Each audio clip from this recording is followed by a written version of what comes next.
Kalau itu termasuk riswah, Iya. termasuk riswah. Berarti termasuk wali murid yang suka memberi hadiah kepada guru. Ya harusnya semua sekolah kan nggak strength. Iya. Harusnya sekolah strength kepada orang tua murid. Kan gurunya tekan orang tuanya. Iya. Bila ada yang ketahuan SP1, Nah, SP2, SP3, mohon maaf, anaknya dikembalikan. anaknya dikembalikan. 100.000 dia bayar denda 2 juta. Yang 2 juta tadi setengahnya untuk yang disogok. Guru yang membongkar nanti kita dendakan ke orang tuanya, kalau tidak pilihan seperti tadi. Setengah dari denda silahkan untuk Berikan guru halal. Oh, Masya Allah. Ide. Tujuannya untuk memberantas. Betul. Tapi kalau dia dapat setengahnya, Nah, ada keuntungan dia, halal pula. halal dan alhamdulillah. Masya Allah. Itu ide yang bagus sekali, Ustaz. Insya Allah kita coba nanti untuk terapkan di sekolah kita, insya Allah.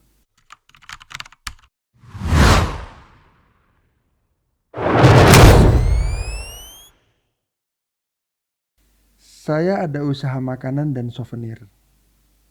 Jika ada pemesanan untuk hampers atau hantaran ucapan perayaan hari besar agama lain, apakah dibolehkan, Ustaz? Kalau hampers tanpa ada ucapan selamat hari raya dan segala macam, kok masalahnya boleh, tidak ada masalah. Tidak masalah. Tapi yang ada tulisan tidak boleh. Nah. Alhamdulillah. Jika ada pesanan souvenir ulang tahun yang nantinya akan diberikan kepada teman atau undangan yang ulang tahun, apakah boleh, Ustaz? Tidak ada di situ munasabah ulang tahun dan barangnya adalah barang yang bermanfaat, hukum asalnya tidak masalah. Tidak ada masalah. Pertanyaan selanjutnya, Assalamualaikum Ustaz. Allah selalu melindungi Ustaz dan juga keluarga. Izin bertanya mengenai hukum pembagian waris Ustaz. Bapak ibu kami meninggalkan beberapa bidang tanah pada kami 8 bersaudara. 2 laki-laki, 6 wanita. Wah, ini harus pakai pulpen sama kertas. Biar nanti hitung-hitungan rumusnya bisa ini. Lanjutkan dulu pertanyaan Ustaz. Ternyata sebelum tanah terjual, salah satu saudara perempuan wafat. Beliau mempunyai 2 orang anak. 1 laki-laki, 1 wanita. Sehingga sekarang ada 2 laki-laki, 5 wanita, 1 keponakan laki-laki, 1 keponakan wanita. Bagaimana pembagiannya Ustaz? Ini anak perempuan yang wafat. Anak perempuan kalau wafat, apakah warisnya turun Ustaz? Iyalah, anak dia dapatlah, suami Dapat ya? dapatlah harta dia. Baik, taib. Ulangi, dia berapa kakak beradik? Dia 8 bersaudara, Berapa laki, berapa perempuan? 2 laki-laki, 6 perempuan. Ya, hartanya 2 laki-laki kali 2, 4, 6, 10. Harta dibagi 10. Harta dibagi 10. Anak laki-laki 2 per 10, anak perempuan 2 per 10. Yang wafat kemudian anak perempuan. Nah, anak perempuan yang wafat. Berarti yang 1 per 10 tadi diberikan kepada ahli waris anak perempuan ini. Ada suaminya, ada anak laki-laki, ada Anak 1 laki-laki, 2 orang anak mempunyai 2 orang anak. Situ aja disebutkan ya.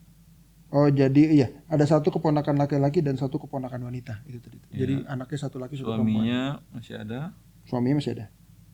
Suaminya dapat 1/4, yang harta sisanya 2/4 untuk anak laki-laki, 1/4 untuk anak perempuan. Ini sekalian izin bertanya Ustaz. Dulu pernah ada kasus yang sama, tapi orang tua yang bertanya karena dia memiliki anak perempuan, lalu anak perempuannya ini meninggal duluan. Lalu si bapak dan ibu ini bertanya, nanti kalau saya mati, apakah boleh warisan saya ini cucu saya dapat? Kalau warisan tentu nggak dapat, karena Nggak dapat. anaknya lebih dulu wafat. Iya betul. Nggak dapat Ustaz ya? Nggak dapat. Baik. Sekarang. Kalau dia mau wasiat boleh, atau hibah boleh. Hibah berarti sebelum dia meninggal, dia harus sudah menyerahkan rumah atau apapun itu atas nama cucu tersebut Ustaz. Iya. Assalamualaikum warahmatullahi wabarakatuh. Semoga Ustaz dan keluarga selalu dalam lindungan Allah. Amin. Allahumma amin. Ustaz, Anda ingin bertanya, kalau kita sebagai anak, boleh atau tidak menerima uang dari orang tua dengan niat orang tua ingin membantu anaknya, tapi kita tahu orang tua itu mendapatkan uangnya dari hasil pinjaman bank. Anda nasihati orang tua dengan cara yang baik. Keinginannya ingin membantu anak. Dengan cara dia berbuat pinjaman riba, sesungguhnya dia tidak membantu. Dia mendurhakai Allah, berakibat Allah murka kepada orang tua tadi, dan hartanya tadi tentu harus tidak bisa dipinjamkan karena pinjamannya mengandung unsur riba, ya. Maka hakikatnya dia tidak membantu anak kalau dengan pinjaman riba. Dia menyengsarakan dirinya dan membuat anak jadi pikiran.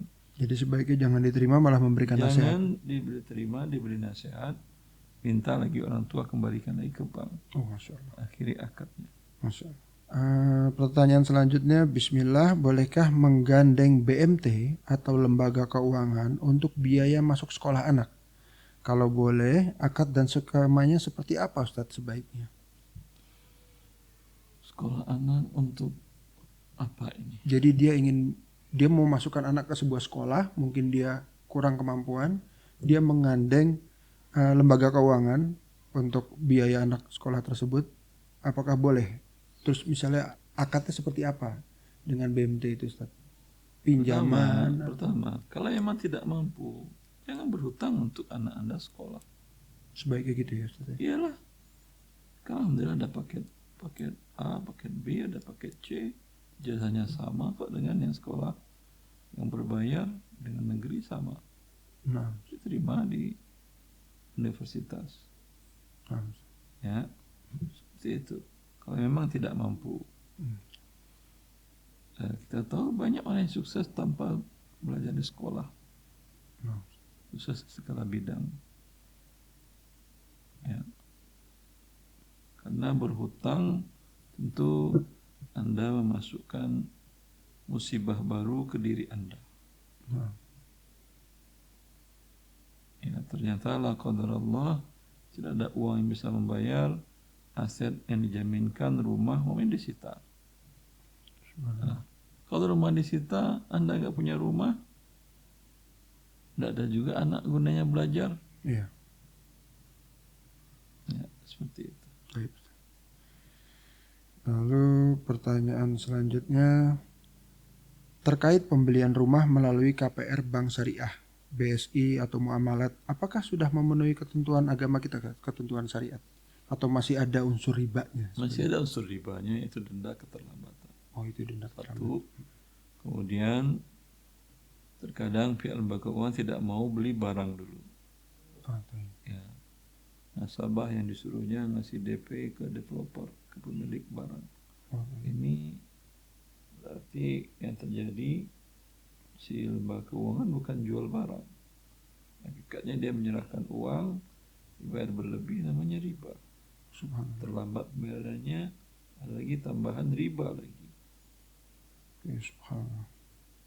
Izin bertanya Ustadz, apa hukumnya diberikan hadiah? Bisa berupa makanan atau barang berharga dari mitra bisnis atau pelanggan yang menggunakan jasa dari perusahaan tempat kami bekerja. Jadi mungkin maksudnya adalah perusahaan dia bermitra, lalu perusahaan mitra tersebut memberikan hadiah kepada karyawannya. Lalu kepada karyawannya tidak boleh. Berkaryawan tidak boleh Ustaz. Kalau kepada perusahaan yang bermitra boleh. Nanti Anda yang berikan ke karyawan Anda. Oh, baik. Jadi harus izin dari atasan, izin dari pemilik. Dari pemilik. Berarti kalau itu termasuk riswah. Iya. Termasuk riswah. Nah, jika termasuk harta haram, apa yang sebaiknya dilakukan terhadap hadiah yang sudah berada di tangan kami? Jadi mereka udah terlanjur terima Ustaz, tapi masih belum berani untuk menggunakan. Minta izin kepada owner perusahaan Anda. Cuman sebagian aturan perusahaan strength kuat. Ada yang langsung dipecat. Oh, subhanallah. Perusahaan Eropa banyak seperti itu. Di mana karyawannya tidak boleh di-entertain, tidak boleh terima apapun dari mitra bisnis. Dampaknya bila ketahuan langsung dipecat. Ya, Anda lihatlah. Kalau strength perusahaan Anda, ya itu sedekahkan aja ke fakir miskin. Kalau umpamanya tidak terlalu, minta izin aja untuk dihalalkan. Berarti termasuk wali murid yang suka memberi hadiah kepada guru, Ustaz? Ya harusnya semua sekolah kan nggak strength. Iya. Harusnya sekolah strength kepada wali orang tua murid. Ada perjanjian. Ya jangan guru, kasihan guru. Betul, Guru dia posisinya terdesak. betul. Ya, kita tahu gaji guru di Indonesia walaupun dia background ilmunya adalah akademisi tertinggi S3 itu tidak mencukupi biaya hidup pokoknya. Subhanallah. Apalagi yang guru SD, SMP, SMA ya. Seperti itu. Jangan gurunya tekan orang tuanya. Iya. Betul. Bila ada yang ketahuan SP1, Nah, SP2, SP3, mohon maaf, anaknya dikembalikan. anaknya dikembalikan. Masuk. Berarti memang yayasannya yang harus agak membuat perjanjian dengan wali muridnya, Ustaz ya. Ya. Yang ditekan adalah Ya, wali murid. pihak wali murid. Taib, Ustaz. Syukran. Syukurlah khair. Kalau di sebagian peraturan negara di Saudi Arabia, Nah, pihak yang pemberi itu pihak warga negara yang menyogok aparat polisi atau aparat negara, aparat sipil negara. Itu kalau dilaporkan itu yang dikenakan sanksi berat adalah yang nyogok. oh, subhanallah. Yang nyogok dianggap tindakan pidana, sidang di mahkamah, Oh, subhanallah. sidang di mahkamah, terus diberikan sanksi 10 kali lipat biaya yang dia keluarkan. Oh, Kalau dia sogok polisi 100.000, dia bayar denda 2 juta. Yang 2 juta tadi setengahnya untuk yang disogok. oh, subhanallah. Jadi kalau Supaya yang disogok ini jujur, kemudian dia bisa mau memberitahukan pihak berwenang. betul. Jadi dia siap untuk menolak, malah dia dapat reward. Dia dapat reward, ya. Kemudian dia dapat reward halal. Iya, masya Allah. Ya, seperti itu. Itu Maka peraturan. kalau yayasan buat begitu, guru yang membongkar, nanti kita dendakan ke orang tuanya kalau tidak pilihan seperti tadi. Nah, Ya, setelah SP3. Ya, tentunya setengah dari denda silahkan untuk berikan guru halal. Oh, masya Allah. Ide. Tujuannya untuk memberantas. Betul. Betul, Ustaz. Orang kalau enggak dia diam-diam aja. Iya. Ya kalau semuanya yang terjadi di negara kita, kenapa yang terima diam-diam aja? Mereka merasa butuh, nggak dapat uang juga, nggak ada untungnya juga kalau dia bongkar nyusahin orang. Iya. Tapi kalau dia dapat setengahnya, Nah, ada keuntungan dia, halal pula. halal dan alhamdulillah. Masya Allah. Itu ide yang bagus sekali, Ustaz. Insya Allah kita coba nanti untuk terapkan di sekolah kita, insya Allah. Baik, pertanyaan selanjutnya. Assalamualaikum Ustaz. Afwan Ana mau tanya, misal diadakan arisan dengan 2 sistem undian. Yang pertama untuk menentukan siapa yang dapat arisan, yang kedua untuk menentukan si tuan rumah. Jadi antara tuan rumah dan yang mendapatkan arisan diusahakan berbeda. Bagaimana hukumnya ya Ustaz? Jazakallah khair wa barakallahu Boleh, fiik. tidak ada masalah. Nggak ada masalah Ustaz ya. Jadi memang kayaknya sini yang tuan rumah ini pasti yang akan menjamu, yang akan untuk mentraktir apa segala macam gitu. Asal gitu nggak apa-apa ya. Baik. Pertanyaan selanjutnya, Ibu ada titipan pertanyaan dari teman, antara memenuhi keinginan orang tua untuk pulang kampung. Oh, ini melenceng dari fikih muamalah sepertinya. Antara memenuhi keinginan orang tua untuk pulang kampung agar dapat untuk bersama beliau, atau tetap tinggal di perantauan dengan anak istri agar bisa menjaga akidah namun dengan tetap menjaga komunikasi dengan video call dan sesekali pulang. Jadi mungkin kalau dia pulang ke kampungnya mungkin di sana kurang untuk kajian dan segala macamnya. Dalam hal ini, dua-duanya kewajiban. Bila dua-dua kewajiban, imbangkan kemampuan Anda. Kalau orang tua suruh pulang, pulang. Kalau dia nggak nyuruh pulang, datang mungkin dengan frekuensi sekali 3 bulan, sekali 6 bulan, sekali setahun. Ya. Karena bagi orang tua, anak-anak yang hadir, ya itu bagi mereka nikmat. Anak-anak di depan matanya. Betul, Ustaz. Seperti anak-anak di depan mata Anda nikmat, orang tua juga begitu. Ketemu Ustaz. Iya. Allah kan mengatakan wabanina syuhuda, dan anak-anak yang hadir. Iya, hadir. Yang dekat Anda, yang Anda lihat geraknya, itu kebahagiaan khusus. Baik, Dan itu tidak tergantikan dengan WA call, iya, video call. video call atau Zoom. Subhanallah, betul Ustaz. Baik, ini ada pertanyaan tentang rumah yang dikontrak oleh bank. Lalu uangnya dipakai untuk sehari-hari keluarga Ustaz. Jadi posisinya seperti ini.